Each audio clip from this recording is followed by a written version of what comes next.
Bonjour et bienvenue. Alors aujourd'hui, on va faire un tirage que j'ai déjà fait il y a un an, je crois. Qui étiez-vous dans une vie antérieure? On va regarder à travers 3 groupes. Donc qui vous étiez, donc peut-être le lieu, la profession, l'énergie en tout cas qui se dégageait de ça.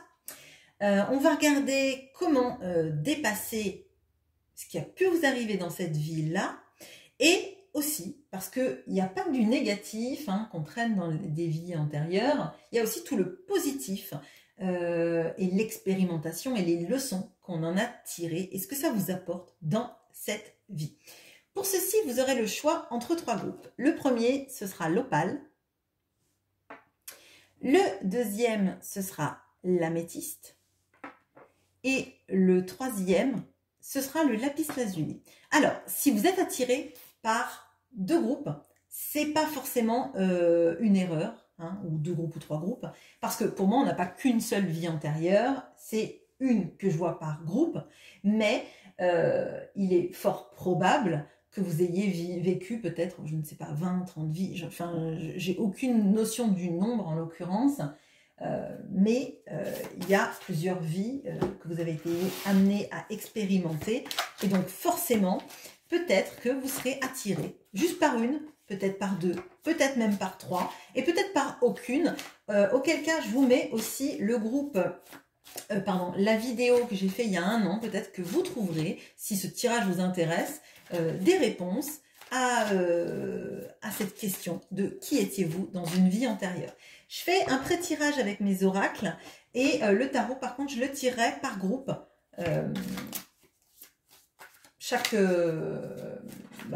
Quand j'aurai le groupe, pardon.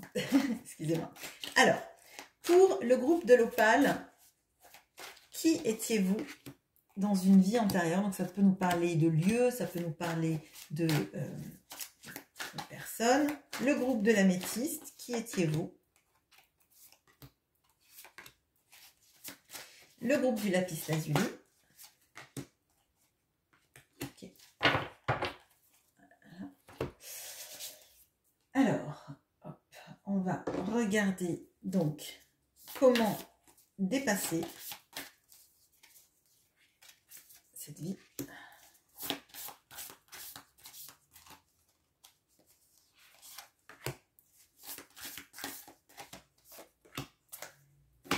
Et ce qu'elle vous apporte.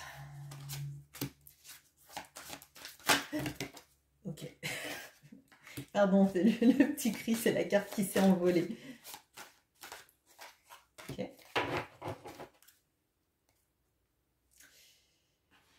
Hop. Ce qu'elle vous apporte encore.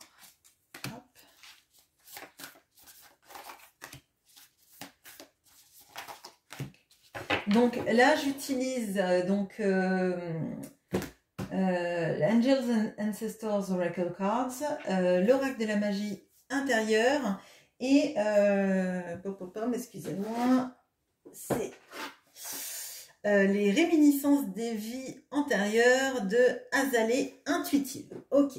Et puis bien sûr, mon Pythia. Allez, hop, hop, ça, on va mettre ailleurs. Je fais pas de pause pour ranger. Hop. Allez, l'opale, le groupe de l'opale. Donc, bienvenue à vous qui avez pris le groupe de l'opale. Alors, vous, qui étiez-vous dans une vie antérieure? Ok. Ok, alors, on a la guerre de Troie, l'ésotérisme et la spiritualité, et on a la justice. Ok. Alors, je vous vois, donc, bon, on a la guerre de Troie, donc ça va nous parler plutôt de Grèce, Turquie, cette zone-là, mais bon, c'est un indice. Pour moi, vous étiez quelqu'un avec l'ésotérisme, la spiritualité et la justice. Ce que je ressens, moi, c'est que vous étiez un prêtre ou une prêtresse grecque qu'on venait faire appel à vous pour demander à votre Dieu, le Dieu que vous serviez, de vous rendre justice. Dans la guerre de Troie, on a vraiment cette notion donc bien sûr avec Paris et Hélène, hein, mais on a cette notion-là aussi des dieux qui s'en sont mêlés, qui ont pris chacun des positions vis-à-vis de tel ou tel camp, d'accord, ou tel personnage. Bon. Là, moi, ce que je ressens, c'est vraiment, il y a un point focal sur l'ésotérisme et la spiritualité, comme si vous étiez une prêtresse ou un prêtre, effectivement, qui communiquait avec votre Dieu, avec l'entité que vous serviez, d'accord, et pour moi, vous étiez extrêmement connectés. On vous respectait, on était vraiment dans cette notion-là de vous demander à vous d'invoquer la justice divine, l'aide du Dieu que vous serviez, d'accord, notamment dans des conflits. Parce que là, on a la guerre de Troie, mais ça ne veut pas forcément dire que vous étiez à ce moment-là, c'est pour moi vraiment la notion des... vous demandez justice pour envahir lors des guerres, vous voyez, de demander au Dieu que vous serviez d'aider dans une cause, d'accord? Et notamment, vraiment, dans des causes on part en guerre, on récupère des territoires, quelqu'un nous a provoqué et vraiment, pour moi, vous étiez un énorme canal. Hein. Ok. Qu'est-ce qu'on peut me dire de plus? Ouais, la guerre, c'est fou. Bon. Alors, on a Arès, le dieu de la guerre, qui tombe sous la guerre de Troie. Donc là, très clairement, c'est le chariot, mais c'est Arès, hein, surtout. On a les amoureux. Sous l'ésotérisme et la spiritualité, on a Aphrodite, hein, Aphrodite, bien sûr, qui a eu son rôle à jouer, en l'occurrence dans la guerre de Troie. Hein. Et on a le 7 de coupe. Et le 7 de coupe, c'est aussi le fait de ne pas savoir trancher, c'est un peu les illusions et les vœux dont on veut qu'ils deviennent réalité. Alors là, très clairement, vous avez eu affaire à pas mal de personnes qui étaient dans une notion de justice, mais par le fer, quoi, hein, par la guerre. Et on vous demandait de faire des choses pour lesquelles vous ne vibriez pas tellement. Parce qu'on voit qu'à l'intérieur de vous, ce qui vibrait plus, c'était votre foi, mais aussi beaucoup l'amour. Hein, l'amour, vouloir, non pas l'amour parce que vous étiez prêtresse, mais l'amour du Dieu, plutôt la paix, d'accord? Sauf qu'en fait, on vous demandait à vous d'invoquer Dieu, le Dieu, ce Dieu-là, pour des histoires de guerre, d'accord? Et il y a une notion là de la justice divine dont je sens qu'elle est compliquée. La notion, peut-être que vous avez beaucoup de blessures d'injustice, hein, parce que vous avez demandé la justice pour plein de personnes qui avaient des motifs qui vous paraissaient totalement injustes. On va le voir avec justement comment dépasser ça, mais pour moi, vraiment, il y a une dichotomie très forte entre ce qu'on vous demandait de faire et votre vocation, on va dire, et ce que vous vibriez à l'intérieur, parce que vous vibriez l'amour. Hein. Et il y a une certaine notion de vous dire que ce qu'on vous demandait était une illusion, car l'illusion, c'était de vous demander de prier pour la guerre, pour gagner une guerre, alors que vous vouliez qu'on vous demande d'agir pour la paix et l'amour sur Terre. Vous voyez, il y a vraiment de ça, d'accord ? Là, on peut avoir par exemple des personnes qui maintenant sont peut-être justement donc, dans une grosse blessure d'injustice, et peut-être que vous avez choisi un métier en rapport avec la justice, hein, pour justement faire quelque chose de plus en adéquation avec ce qui est vraiment votre notion de la justice, d'accord? Ou alors c'est que c'est vraiment la blessure d'injustice qui presse et qui est compliquée, d'accord? Bon, je vous demande si vous êtes d'accord, mais en fait, ok. Alors, comment dépasser tout ça? On a cette abeille, l'abeille sumérienne, qui nous parle d'apporter de la joie et de la lumière. Alors, bon, là, effectivement, on a vraiment cette notion un peu de dualité entre ce qui vous a été demandé et ce que vous avez fait parce que c'était votre mission, hein, votre mission de vie à ce moment-là, lors de cette vie-là.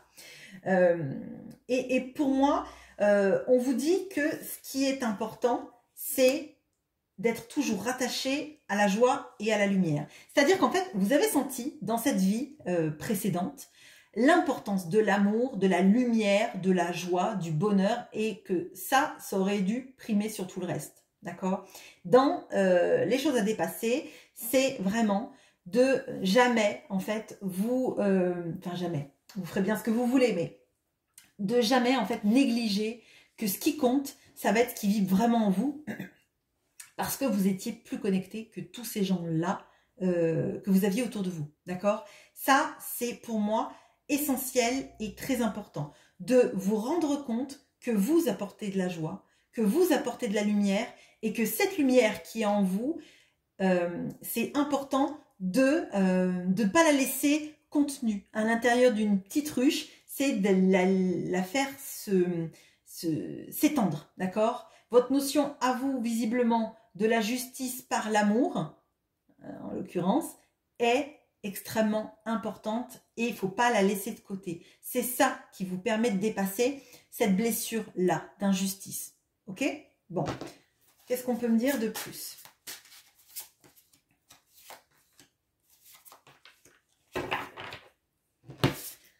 On a l'ermite. On a le 7 de bâton. Et on a le 4 d'épée. Le repos vis-à-vis de votre... et la guérison, parce qu'on a cette notion-là, donc je vous dis, c'est comment dépasser cette blessure d'injustice, en l'occurrence qu'on sent très fortement là-dedans, c'est de rester ancré dans vos positions. C'est, je sais, que l'amour, la lumière et la joie sont primordiales pour ce monde, pour les gens que je rencontre dans ma vie. C'est ma vision à moi de ce qui est juste. C'est de... alors j'ai développé de faire s'épanouir l'amour et la joie, etc. Vous avez eu un long chemin dans le noir. On a cette notion-là avec l'ermite. L'ermite, il reste dans le noir, il a juste sa petite lumière. Mais sa petite lumière, c'est pas n'importe quelle lumière. C'est la lumière qu'il va mettre sur le monde. Ça va être un guide. Hein. Peut-être que vous étiez une prêtresse respectée ou un prêtre respecté, c'est sûr. Mais là, vous avez quelque chose en vous d'étendre cette notion de joie, de lumière, votre lumière au monde. Vous pouvez être... alors, quand je dis un guide, ça ne veut pas dire que vous êtes forcément un guide spirituel ou un gourou, c'est pas ça. Mais c'est que la lumière qui est en vous, en fait, elle est là pour montrer un beau chemin, un joli chemin. Un chemin dans lequel, en fait, vous ne sentez pas que les gens sont dans cette opposition permanente, à se souhaiter le mal, etc. Vous, la guerre, c'est un truc peut-être qui vous rend malade, quoi. Quand vous voyez même des gens qui se battent, etc., ça vous oppresse. Quand vous allumez les médias et que vous voyez les guerres un peu partout dans le monde, peut-être que ça vous rend très malheureux. Bon, après, si ça vous rend heureux, c'est un autre projet, mais là, on a vraiment ça. Et il faut vous affirmer dans ce que vous ressentez. C'est-à-dire, on a le droit d'être heureux, on a le droit de briller, on a le droit de répandre de l'amour sans être un excentrique, sans être un fou. Et toutes les personnes qui répandent la haine, la méchanceté, la façon belliqueuse de vivre, finalement, sont moins justes que moi, sont moins justes que cette beauté qu'on doit laisser s'exprimer. Et ça, on vous invite à bien rester sur vos positions vis-à-vis de ça, de ne pas vous laisser écraser par des gens qui vont vous dire que vous êtes utopiste ou idéaliste. Bon. Ensuite, pour ce que ça vous apporte dans cette vie. On a fait la paix avec votre passé, avec Ave Noire et l'air gardien qui nous dit de changer notre perception. Alors là, pour moi, la blessure d'injustice, elle est par rapport à ce qu'on vous a demandé de faire et que vous avez fait. D'accord. Et il y a quelque chose de l'acceptation. D'accepter que vous avez été ça, parce que c'était votre mission, parce que c'était un conditionnement sociétal et que vous avez peut-être aussi aidé beaucoup de gens, malgré tout. Parce qu'il y avait une majorité de personnes qui vous demandaient la justice par la guerre, mais vous deviez aussi avoir peut-être des femmes qui avaient des enfants malades et des choses comme ça, et vous avez demandé justice pour ces personnes-là. Et ça, faut pas l'oublier. Même si vous avez eu une vie compliquée à faire des choses contre ce que vous ressentiez vraiment, vous avez aussi laissé parvenir des messages d'amour, d'accord? Vous avez fait transiter ça. Et il faut pas vous rendre responsable de ce qui a été, parce que c'est pas seulement ces désirs de guerre que les autres avaient, que vous avez fait passer, vous avez fait passer aussi sans doute plein de messages, et ça, il faut que vous soyez en paix, parce que maintenant, grâce à ce que vous avez vécu, votre conscientisation est plus épanouie et plus forte, et vous savez distinguer ce qui fait du bien et ce qui fait du mal. En tout cas, ce qui vous fait du bien, ce qui vous fait du mal, ce sur quoi vous ne voulez plus transiger. Et ça, c'est important parce que ça vous fait changer votre perception sur la vie. Et là, avec l'ermite, vous pouvez aussi aider beaucoup de gens à avoir une perception différente. Alors, qu'est-ce que ça vous apporte dans cette vie?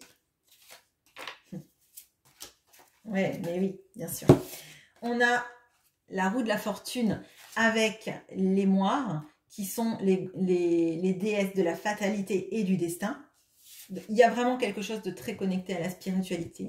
Je pense que vous l'avez encore en vous, tout ça.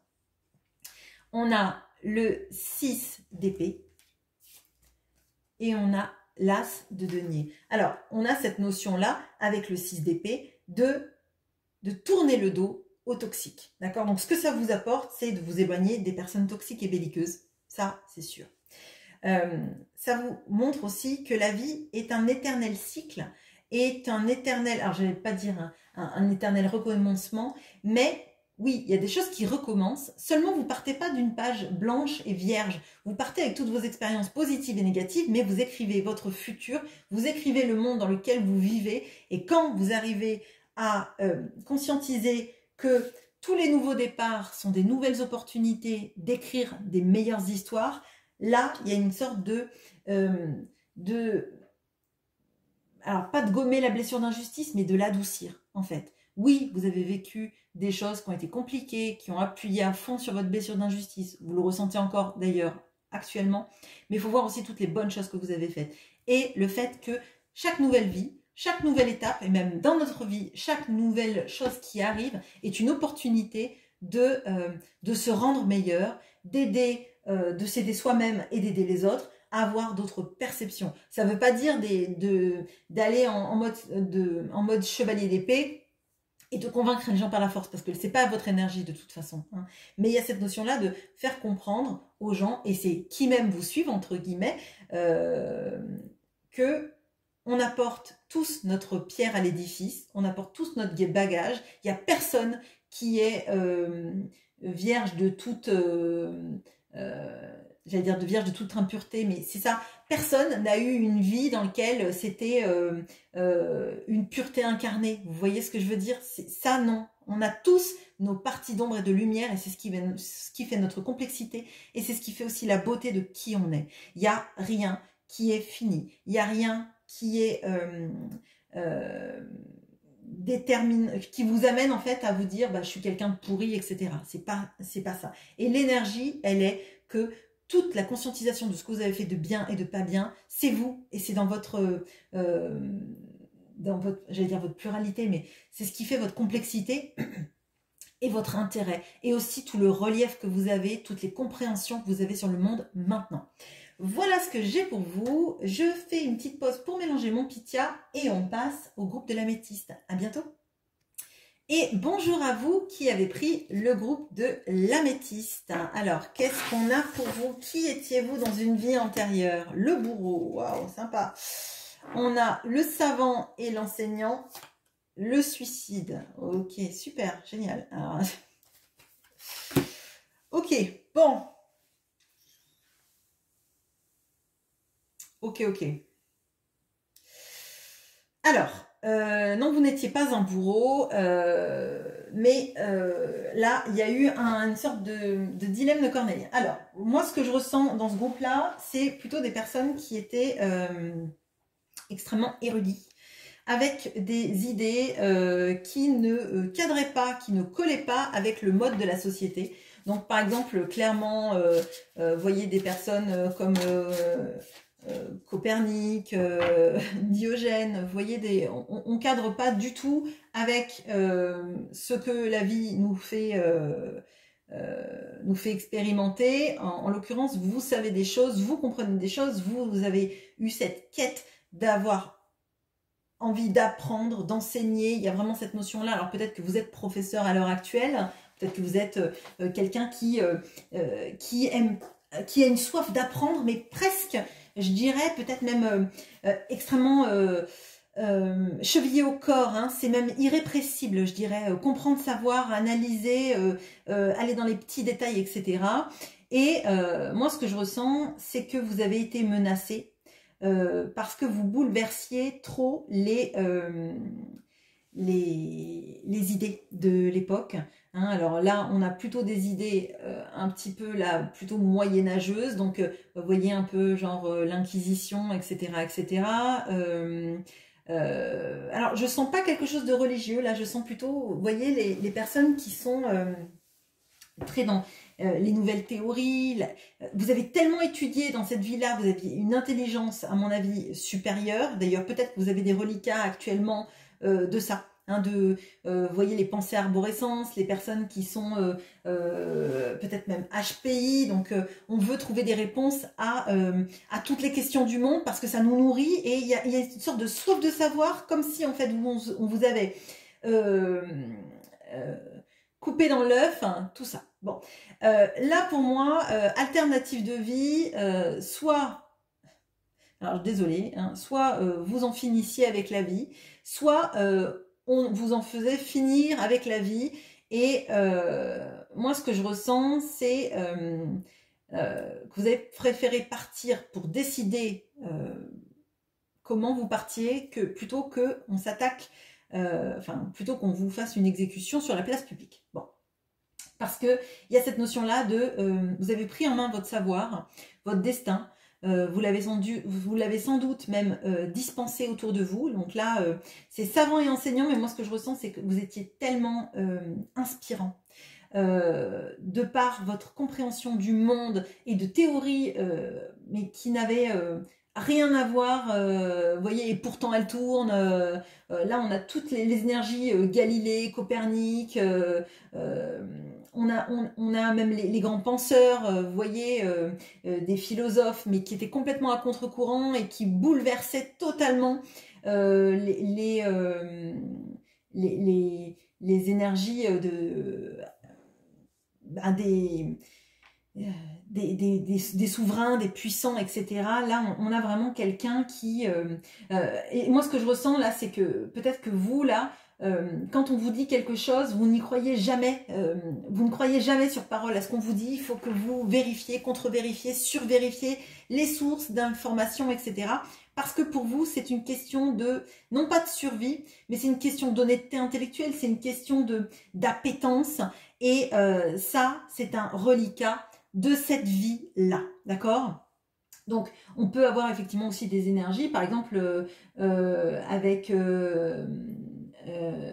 Thomas More, je sais plus, celui qui a écrit l'Utopie à l'époque de Henri VIII, hein, de personnes qui étaient extrêmement brillants, hein, mais qui étaient trop en avance sur son temps, dans sa conscientisation, dans sa connaissance. Alors, je sens pas des prophètes, vous voyez, je sens pas des chefs religieux là. Hein. C'est vraiment pour moi science, philosophie, voilà, très clairement, vous quadrillez pas du tout avec ce qu'on voulait de vous. Et vous avez eu pas mal de personnes qui vous ont suivi dans ça parce que vous étiez brillant et charismatique, ou brillante et charismatique. Ok, bon. Qu'est-ce qu'on peut me dire de plus sur justement cette vie? Ouais, bon. Ouais, c'est exactement ça. On a le 6 d'épée. On a le 8 d'épée. On a la reine d'épée. Alors là, on n'a que des épées. Quand je vous ai dit que vous étiez quelqu'un de brillant, je pense qu'il en reste énormément dans cette vie. Et potentiellement, je vais vous le dire, excusez-moi par avance si c'est peut-être un peu heurtant, mais vous avez peut-être le sentiment actuellement d'avoir gâché votre potentiel intellectuel dans des métiers, dans des relations, hein, parce qu'il y a cette notion-là du sabotage. Hein.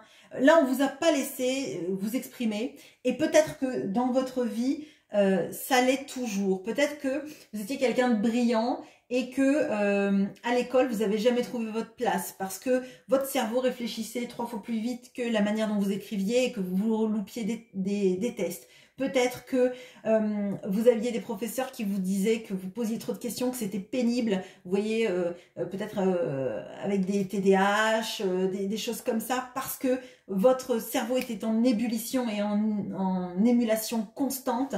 Et du coup, on vous a fait douter de votre propre, de votre intellect, de votre capacité à réussir. Et il y a vraiment de ça. Moi, je dis, les personnes qui ont opté pour ce groupe-là, vous êtes des personnes brillantes. Ça ne veut pas dire que vous faites un métier qui sont en adéquation avec votre intelligence brillante. Et c'est pas parce que de toute façon, on fait un métier qui ne valorise pas ça que vous ne l'êtes pas à l'intérieur. C'est très clairement ça.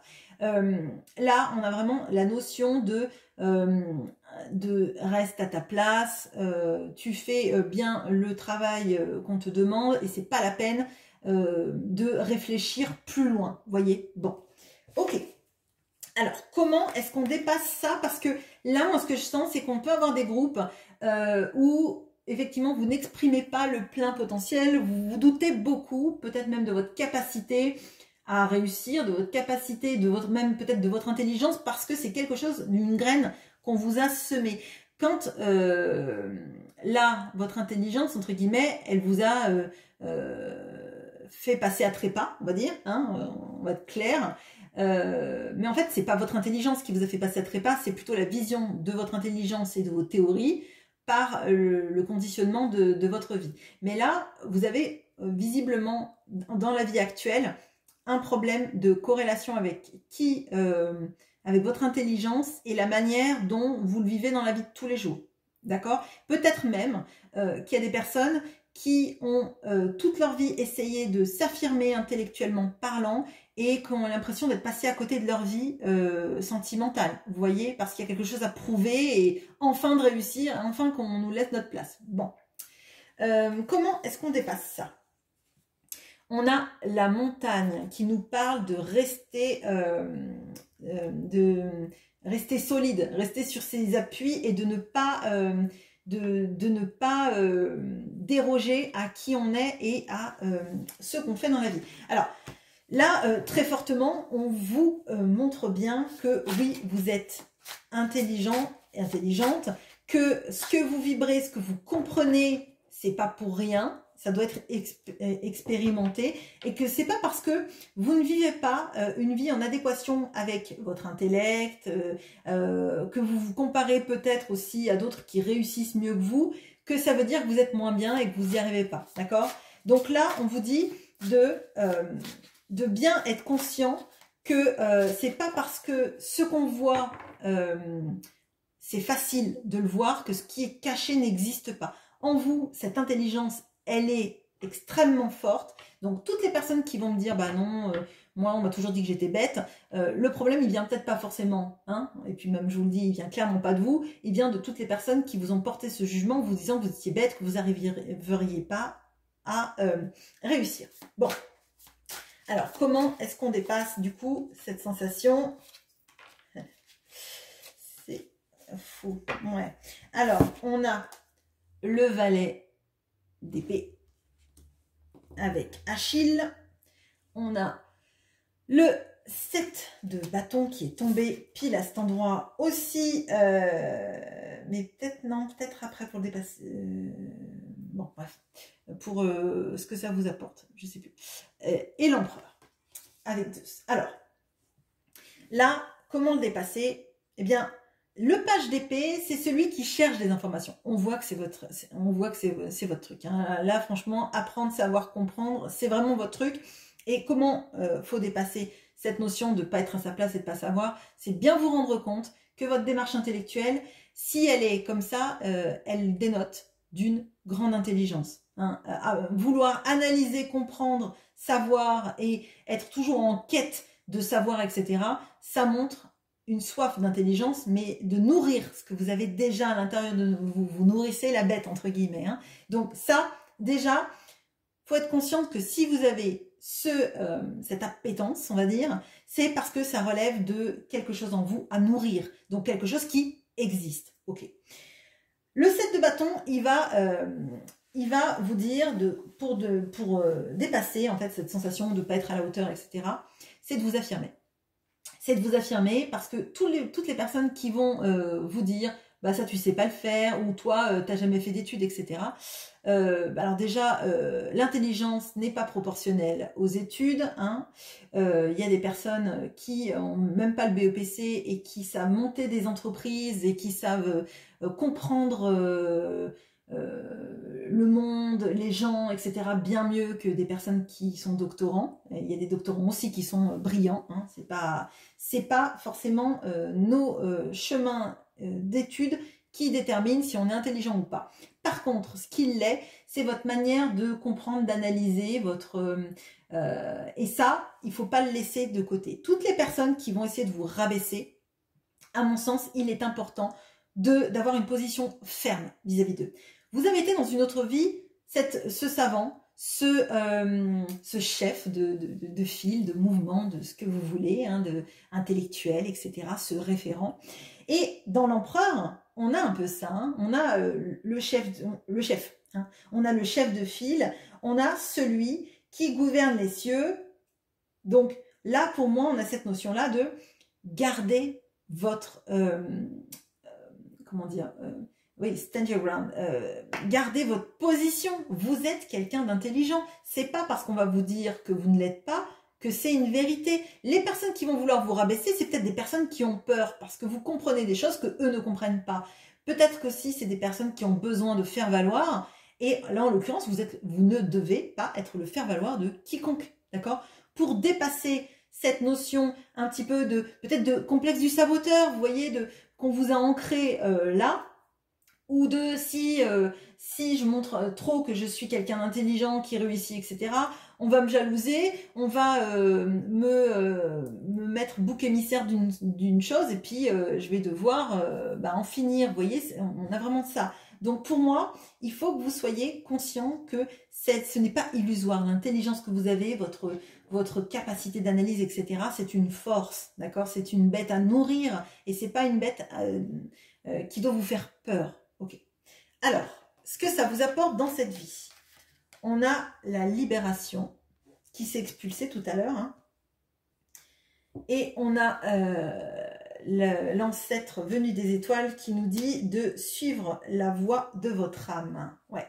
Là, alors là vraiment, on a cette notion-là de déjà d'intégrer en vous votre intelligence, votre capacité à réussir, le fait que vous avez le droit aussi de réussir, d'être aussi intelligent que les autres, de ne pas les suivre dans leur chemin préétabli, dans leurs pensées limitantes, etc. C'est une grande force. Vous avez été chef de file, chef de mouvement, chef intellectuel, vous avez compris des choses qui, à l'époque, n'étaient pas comprises, mais qui maintenant, en fait, toutes les théories, en tout cas les théories que vous aviez, je suis certaine qu'à l'heure actuelle, on les a validées et que c'est devenu notre conscientisation, notre modus operandi, notre conscientisation en fait. Maintenant, ce que vous avez dit et qui dérangeait à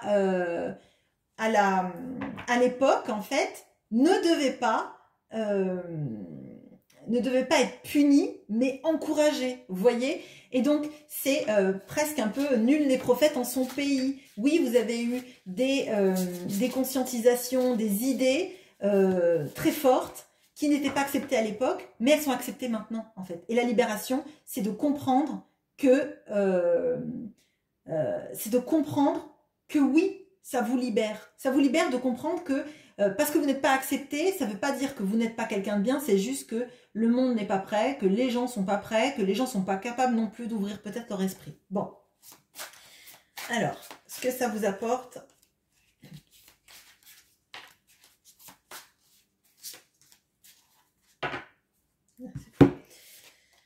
On a le 4 d'épée. On a le 3 d'épée.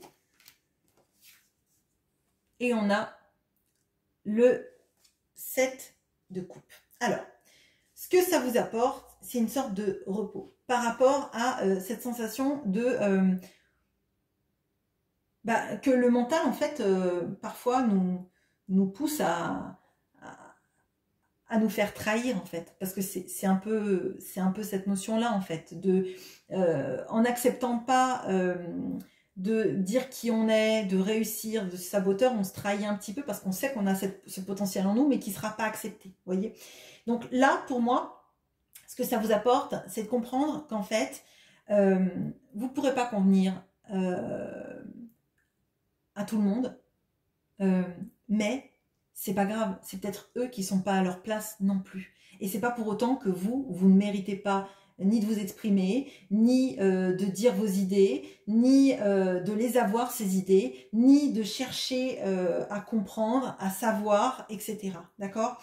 Il y a cette notion-là de, mais laissez votre esprit vagabonder, apprenez si ça vous fait du bien, dites quelles sont vos théories, vous en avez le droit. Comme les gens ont aussi le droit de ne pas vous écouter, comme aussi les gens ont le droit de ne pas vous croire. Ça, c'est leur problème, en fait. Mais vous, faut pas que vous vous limitiez, faut pas que vous arrêtiez d'avoir confiance en vous, en votre capacité de réussir et en votre capacité d'intelligence, en fait. En votre intelligence, en votre savoir, en votre capacité à transmettre aussi.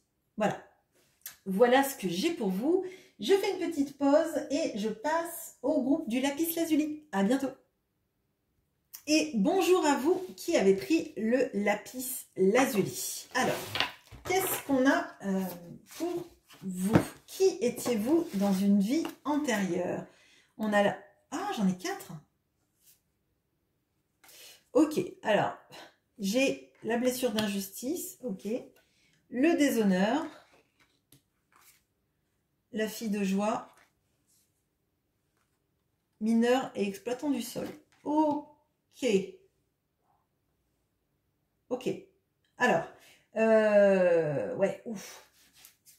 Alors, là, vie très dure, parce que ce que je ressens, c'est... alors, c'est une famille très pauvre, et qu'en fait, pour survivre, là, on a des notions de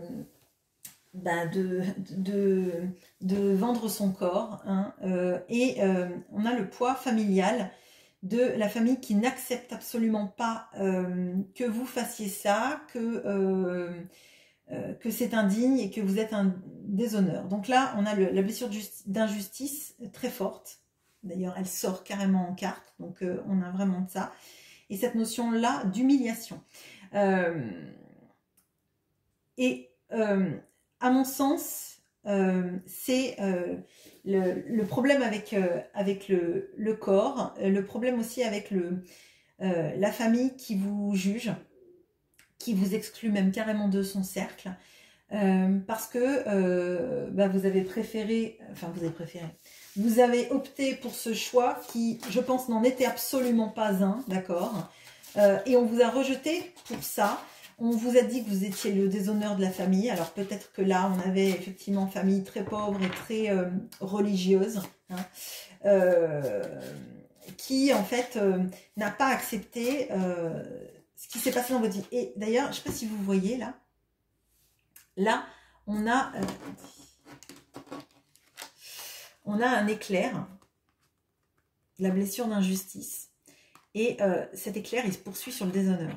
Et le déshonneur, en fait, c'est pas vous qui vous êtes déshonoré, c'est la famille, le poids de la famille, de la société, qui vous a balancé dans la tête que vous étiez, que vous déshonoriez toute la famille, que vous étiez une honte, juste parce que dans la vie, vous avez dû avoir recours à ce chemin, en fait. Bon. Là, pour moi, vous viviez dans un endroit très très pauvre et c'était le moyen de ne pas mourir de faim, hein, je dirais. C'est pas une histoire de choix et d'appétence particulière, hein, je pense que de toute façon ça ne l'est jamais dans ce genre de profession. Mais au lieu de comprendre que c'était la seule alternative à la mort, on vous a exclu d'une famille, peut-être même vous êtes retrouvé en paria total, sans soutien, et ça a été une souffrance. Surtout que moi, ce que je ressens, c'est que cette direction de vie, elle a été pour aider des gens qui vous ont rejeté. Donc là, blessure d'injustice, potentiellement de rejet très forte, où on n'a pas le droit d'être soi parce qu'on est jugé par les autres, qu'on a voulu aider et qu'on a voulu aimer. Bon, c'est pas facile. Ouais. Oui, alors, on a la justice, on a la mort, ok. On a le valet de bâton, ok. Alors, pour moi, vous étiez quelqu'un, je pense une femme hein, très belle, même si vous êtes un homme à l'heure actuelle, ça pose aucun problème là-dessus. Et en fait, vous avez tout fait pour sortir les gens que vous aimiez de leurs conditions, pour leur apporter de la nourriture. Et je pense que même il y a même des moments où vous ne mangiez pas pour leur permettre de vivre, etc. Et que pour autant, la justice a été là, implacable. Et en fait, c'est pas une vraie justice. C'est la justice des hommes qui est dans le mauvais côté de la justice, c'est-à-dire qu'elle est aveugle. Elle est tranchante, mais aveugle. Là, c'est ce que je ressens. Et c'est ce qui fait votre blessure d'injustice. Parce qu'en fait, vous avez fait quelque chose pour les autres, on vous a rejeté pour ça, on vous a exclu pour ça, on vous a maltraité pour ça, alors que votre but principal, c'était d'aimer les autres, de les aider et de faire ce que vous pouviez pour que eux s'en sortent, pour que eux puissent manger à leur faim, pour que eux ne soient pas obligés de faire ce que vous avez fait. Peut-être que vous avez été veuve très tôt, avec des enfants à charge, et la famille qui ne voulait pas vous aider. Vous avez tout fait pour nourrir vos enfants, etc. Et votre famille n'a jamais accepté ça, que vous optiez pour cette profession. Oui, enfin, bon, bref. Et pour moi, c'est extrêmement injuste parce que personne n'a cherché à comprendre vos motivations qui n'étaient pas des mauvaises motivations. Enfin, pour moi, au contraire, vous avez préféré en fait faire en sorte que les autres autour de vous soient bien plutôt que vous, parce que c'est pas quelque chose que vous avez choisi, c'est quelque chose qui vous a été dans lequel vous vous êtes tourné vers ça pour éviter que votre famille entière meure, quoi. Enfin, je ressens ça et c'est très dur, d'accord? C'est très dur parce qu'on vous a tourné le dos. Hein. On vous a tourné le dos, on vous a exclu, on vous a montré que vous étiez qu'une moins que rien ou qu'un moins que rien. Ok, bon. Donc là, potentiellement, vous pouvez avoir une blessure d'humiliation à l'heure actuelle et d'avoir l'impression qu'en fait, la justice, elle est jamais pour vous. En fait, chaque fois qu'il y a quelque chose, on vous rend responsable, on vous rend coupable, mais qu'on ne fait jamais rien pour vous aider, en fait. Qu'on vous juge tout le temps, que quoi que vous fassiez, les gens sont jamais contents et vous pointent toujours du doigt, que vous pouvez avoir une image complètement dégradée de votre corps ou de qui vous êtes à cause de ça. Pardon. Alors, comment dépasser cela? On a le cerf. Et le cerf va vous parler de...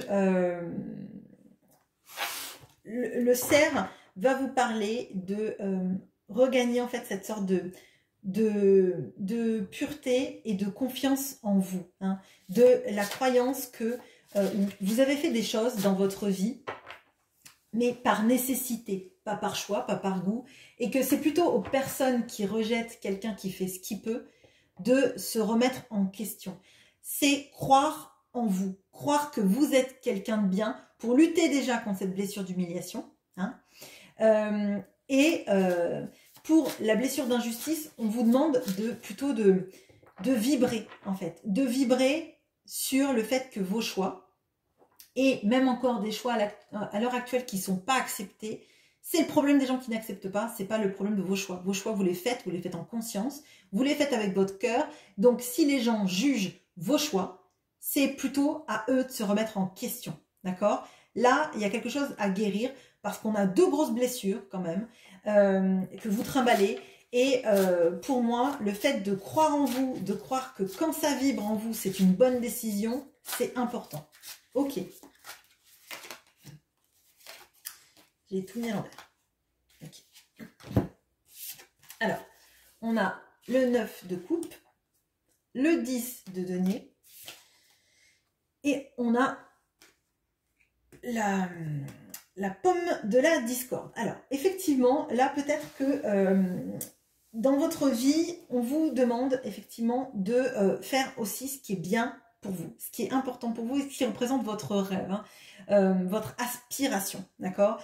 Là, il y a cette notion aussi d'être content de qui on est, avec ce 9 de coupe. Donc là, pour moi, être content de qui on est, ça va aider pour la blessure d'humiliation, d'accord? Se dire qu'on n'est pas dépendant du regard des autres et de comment ils jugent notre vie, mais de se sentir bien dans ses baskets parce qu'on fait des choses qui sont vibrées et en corrélation avec ce qu'on vibre.